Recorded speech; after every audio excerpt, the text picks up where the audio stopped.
Vamos aguardar a chegada dos nossos convidados para mais uma live do IB, Biossíntese, Psicoterapia e Formação. Damos os segundinhos da praxe para a chegada de alguém.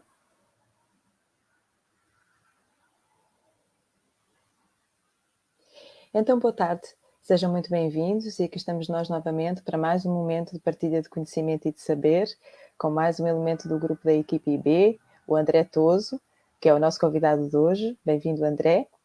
E hoje vamos falar da presença fenomenológica do terapeuta. É algo extremamente importante que os terapeutas normalmente não partilham com os seus clientes e que agora vocês vão ficar todos a saber mais. Olá, André, bem-vindo. O André é psicoterapeuta e é o professor externo no IB, responsável pelas disciplinas base, as disciplinas que são obrigatórias para todos aqueles que não são psicólogos clínicos ou médicos psiquiatras. Olá, Cláudia. Olá. Eu vou lançar um desafio para a gente começar, para a gente ficar um pouco mais presente para esse momento, tá? Eu vou convidar você para fazer comigo, e quem estiver em casa também, se quiser, fique à vontade para fazer, tá? Ok, vamos lá. Então, vou pedir para a gente fechar os olhos um pouquinho, né? Sentir, colocar atenção nos pés tocando o chão, e também no suporte do chão, tocando os pés. Perceber aos poucos que há uma troca. O pé toca o chão e o chão dá o suporte aos pés.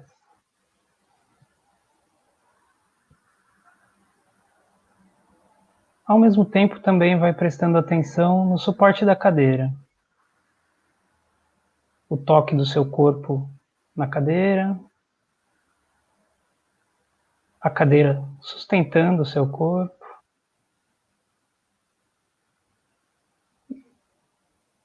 Tomando cada vez mais consciência da gravidade.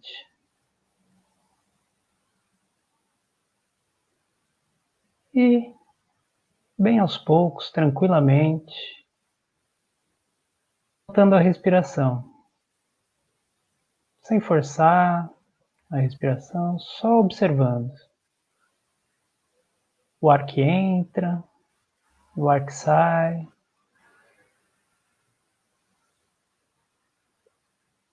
E sem perder a atenção nos pés tocando o chão, no suporte da cadeira, prestar atenção na região cardíaca, na região do coração, na respiração. Como se a gente pudesse imaginar que o nosso coração estivesse respirando. Cada inspiração e cada expiração, um bater do coração. A gente pode colocar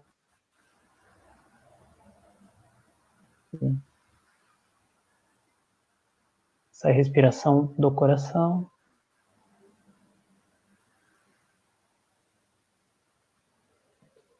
E trazer na nossa memória uma palavra, uma imagem boa, positiva para esse momento, para a gente estar presente aqui. E aproveitar esse presente que é a presença.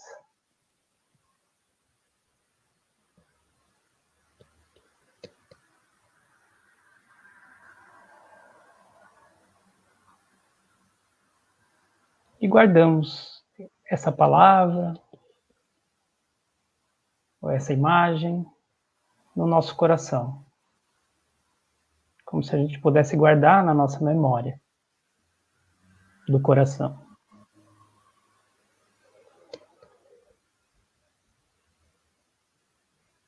E bem aos poucos, ainda prestando atenção nos pés tocando o chão, no suporte da cadeira, vamos abrindo os olhos, devagar, e se orientando no espaço. A gente pode olhar um pouco para um lado, olhar um pouco para o outro lado. Tentar não agarrar as imagens, deixar que as imagens entrem, né, no nosso foco visual, um olhar mais periférico. E perceber que a gente fica mais presente. A presença acontece com um pouco mais de qualidade, a nossa ansiedade baixa um pouquinho. E aí pode se apresentar com mais tranquilidade, né? Bem verdade, André. Obrigada por este momento. E então a pergunta que se impõe é qual é a importância da presença fenomenológica do terapeuta? Sim, eu vejo como fundamento da psicoterapia, a presença do psicoterapeuta. Eu tinha um psicoterapeuta chamado Nishan, lá em São Paulo, na época que eu fazia terapia em São Paulo ainda, ele foi meu professor também, e ele tinha uma definição que eu gostava muito, assim, ele falava assim, a psicoterapia é um encontro real entre duas pessoas reais que se debruçam sobre a existência de uma delas, que é o paciente, né? E me chamou muito a atenção essa coisa das pessoas reais, da realidade da psicoterapia, né? Porque muitas vezes a gente coloca tanta abstração teórica, né? A gente vem com uma carga teórica tão grande que é precisa e é necessária, né? De estudo, que quando a gente está atendendo, a gente muitas vezes fica procurando conceitos e procurando formas de encaixar aquela experiência singular do paciente numa experiência universal, né? A gente pega o universal e tenta encaixar no particular. E muitas vezes não encaixa. Não dá. Né? Não dá. Aquele paciente especificamente tem uma outra história, uma outra vivência, e aquela relação entre aquele paciente e aquele psicoterapeuta é única e singular, né? Se você muda o psicoterapeuta, muda a relação. Se você muda o paciente, muda a situação. Então, é realmente um encontro inédito, né? E cada encontro é inédito em si, né? Cada sessão, por mais que você esteja com aquele paciente por muitos anos, né? E a fenomenologia, o que ela é, né? A fenomenologia é aquilo que se mostra, é isso que quer dizer a palavra, ou seja, é trazer à luz algo que antes estava escondido, ou que estava oculto, né? E isso vem à luz, né? E para a gente, a fenomenologia, para quem não sabe, é um método de investigação filosófica que é colocada na psicoterapia há muitos anos já. Ficou famosa, por exemplo, com a fenomenologia da percepção, do Merleau-Ponty e algumas outras obras, né? Importantes. E tem duas bases, né? A primeira é a suspensão das teorias, que a gente chama. Ou seja, a gente sabe suspender alguma coisa, a gente precisa conhecer alguma coisa, né? A gente tem a teoria de background, mas na hora da relação e do encontro terapêutico, a gente suspende essa teoria para ver o que se mostra pelo que se mostra na própria relação, né? No próprio encontro. Né? Essa é uma delas.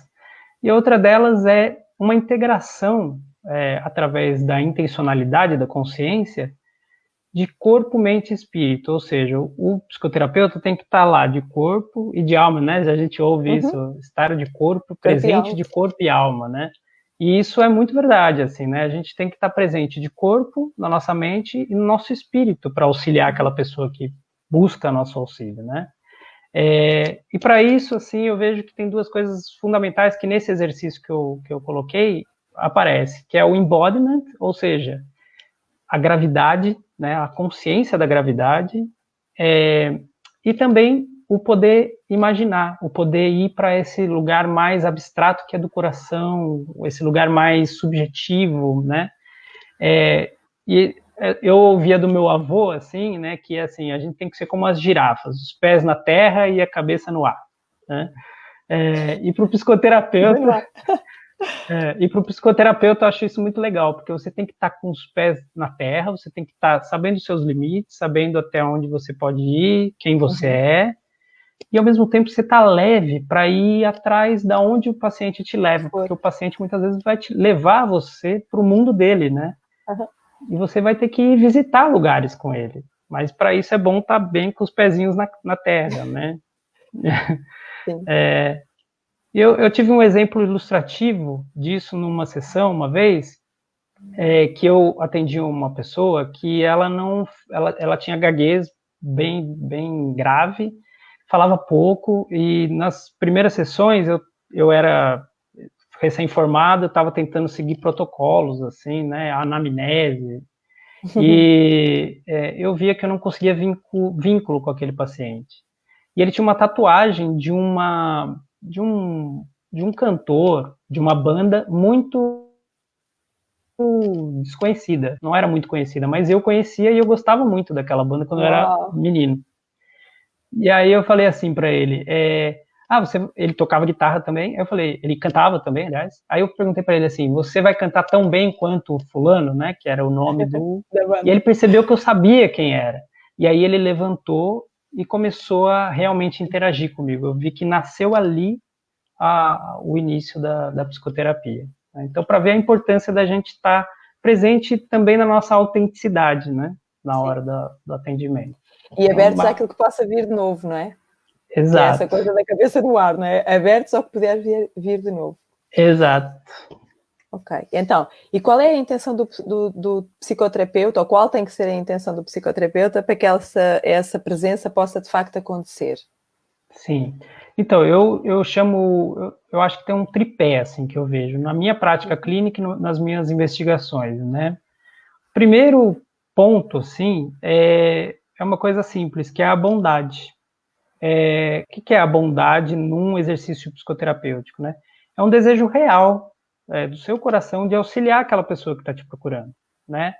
Só que para você fazer isso, você tem que ter cuidado de você primeiro, né? Você tem que ter passado pelo seu processo psicoterapêutico, pelo seu processo de autoconhecimento, e aí conhecendo você mesmo, tendo cuidado de você mesmo primeiro, você vai estar forte o suficiente para poder auxiliar o paciente, né? Esse é uma das coisas. A outra é uma coisa que eu chamo de respeito ao mistério, tá?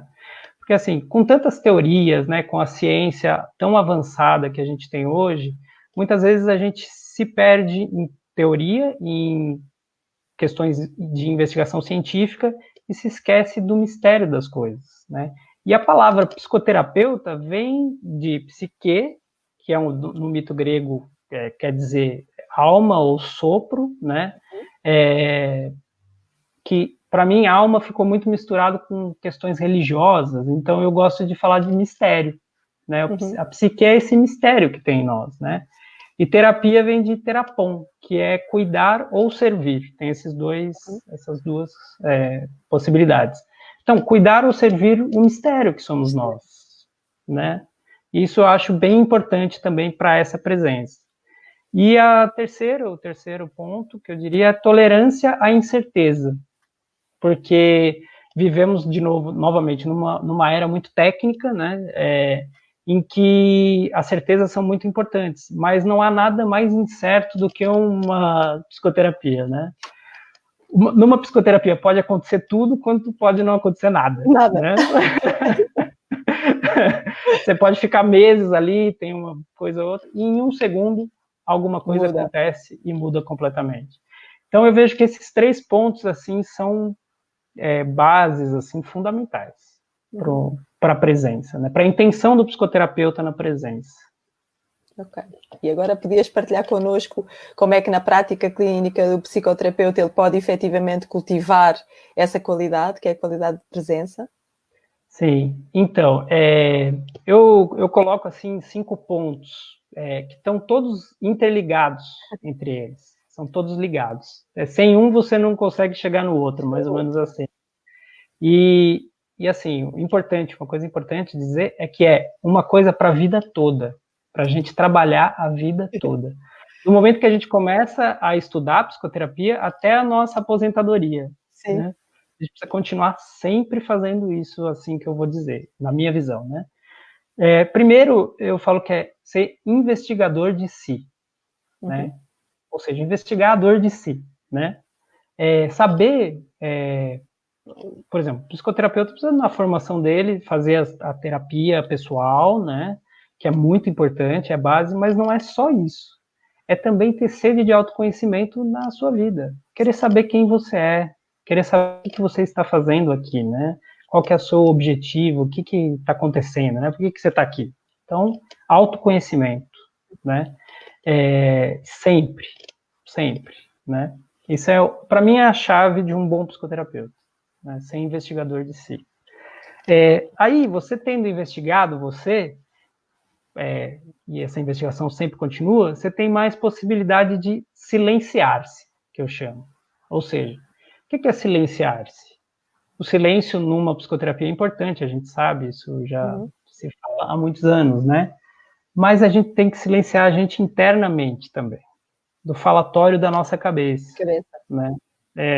Dos pensamentos que ficam rodando, que ficam querendo resolver, né? Racionalizar tudo. E esse silenciar a si mesmo possibilita que você crie uma abertura para o paciente, ser ele mesmo. Porque se você entra com muito julgamento, mesmo em pensamento, não é só o julgamento falado, mas no pensamento, julgar no pensamento também, isso já interfere muito nessa abertura de presença, né? Então a gente tem que treinar, e é um treino que não é fácil, a gente silenciar para não ter tanto julgamento na nossa cabeça, né? Eu vejo isso como uma coisa bem importante, tá? E aí, você investigou você mesmo, você consegue silenciar mais, né? Tem uma possibilidade de abrir esse campo, né? E aí você tem que ser paciente, tem que ter a paciência, né? A paciência é uma verdadeira ciência da paz, como a gente diz, né? A própria palavra já diz, né? Então, você tem que estar ali com o paciente, que também tem esse nome, né, paciente, que é interessante. Mas o psicoterapeuta tem que ser paciente também, né? E esperar, aguardar, né? Zelar por esse espaço para que ele possa se dar e para que você, sabe, hoje a gente vê que muita gente procura a psicoterapia querendo uma coisa rápida, né? Quer que resolva a existência da pessoa em 2 sessões, né? Às vezes pergunta quantas sessões demora, não é? Quantas sessões demora?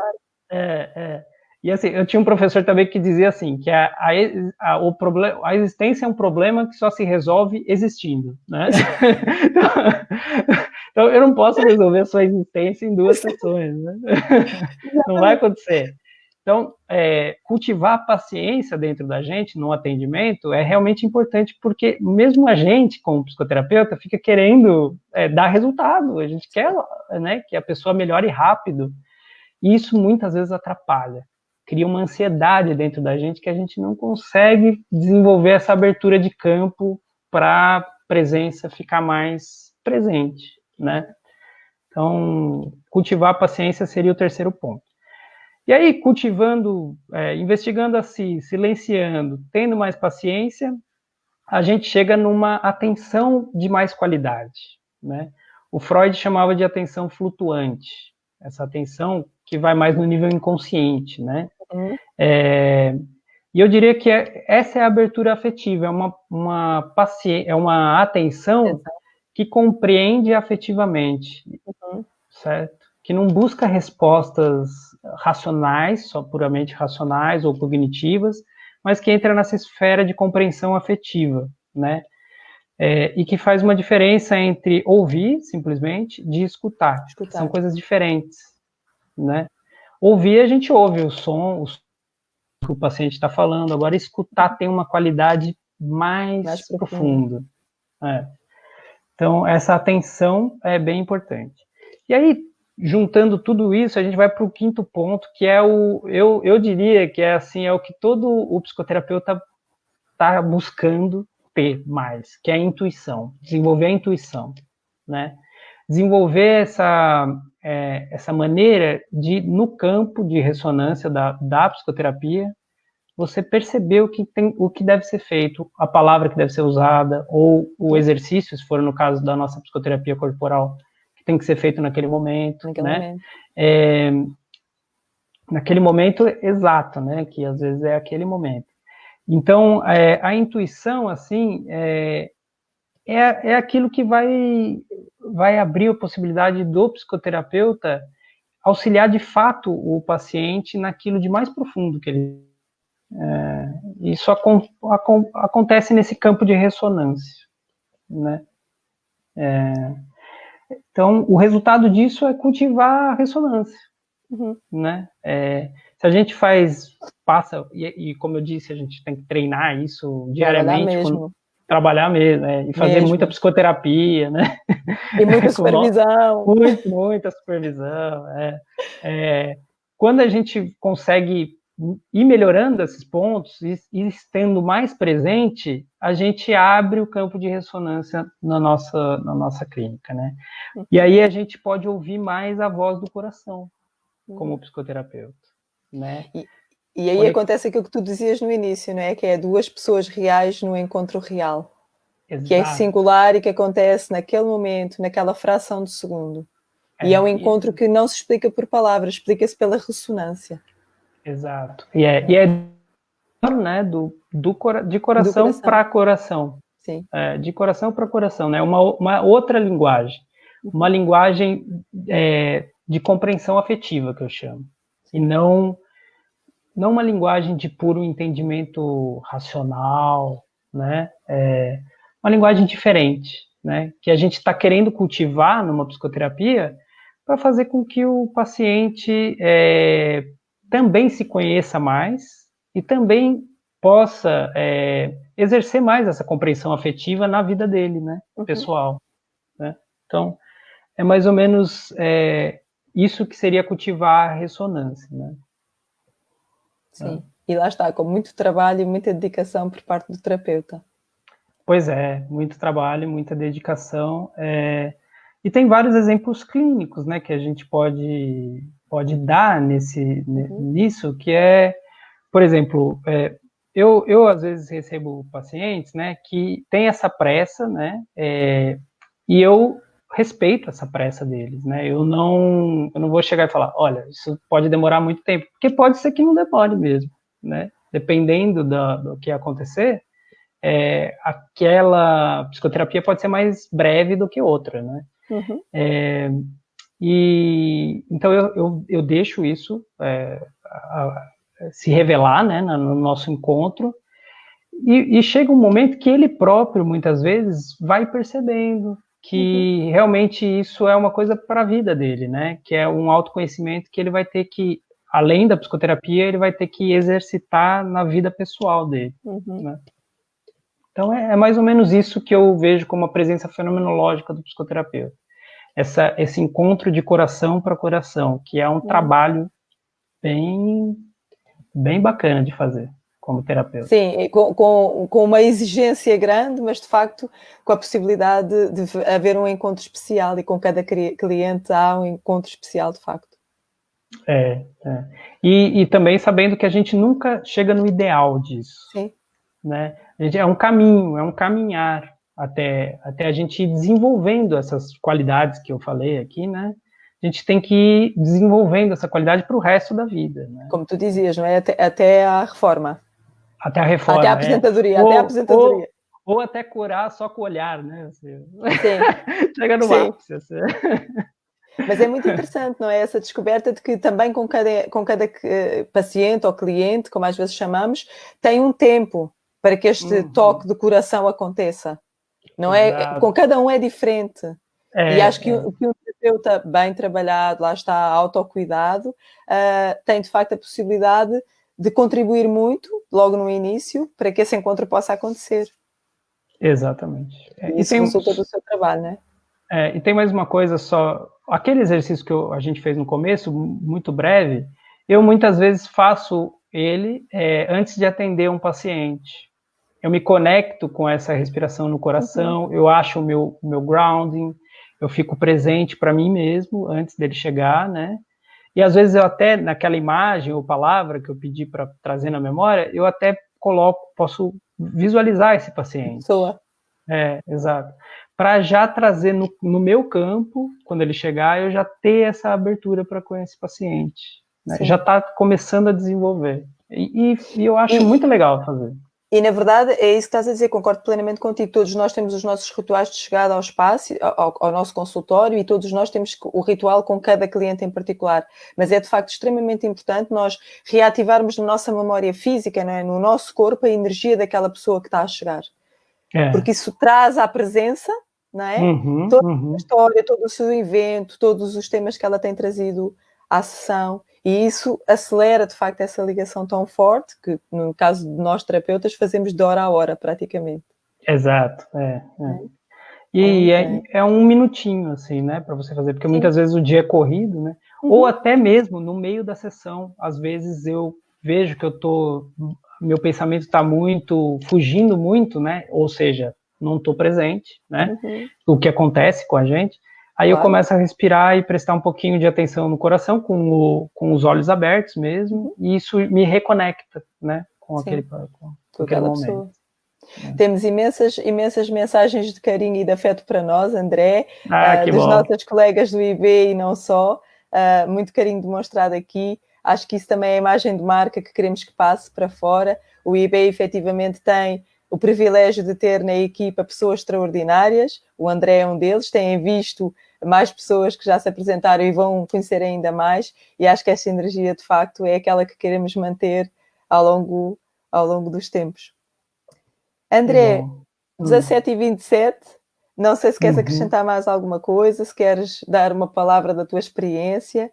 Eu só queria agradecer pela oportunidade de estar aqui e estou muito feliz com a oportunidade e espero que tenha sido útil para as pessoas que assistiram. Certeza. Muito grata, André, é um privilégio, como sabes, ter-te na nossa equipa. Gosto muito de ti, gosto muito da tua competência profissional e espero que fiques connosco muito tempo. Tá bem, muito obrigado, Cláudia. Despeço-me de todos os que nos assistem. Recordo que as inscrições para a nossa especialização estão abertas, info@biossinteseportugal.pt. Podem nos seguir no Facebook, no Instagram e no nosso canal do YouTube. Fiquem muito bem, um excelente fim de semana. Até segunda com mais uma pessoa. Obrigada. Obrigado.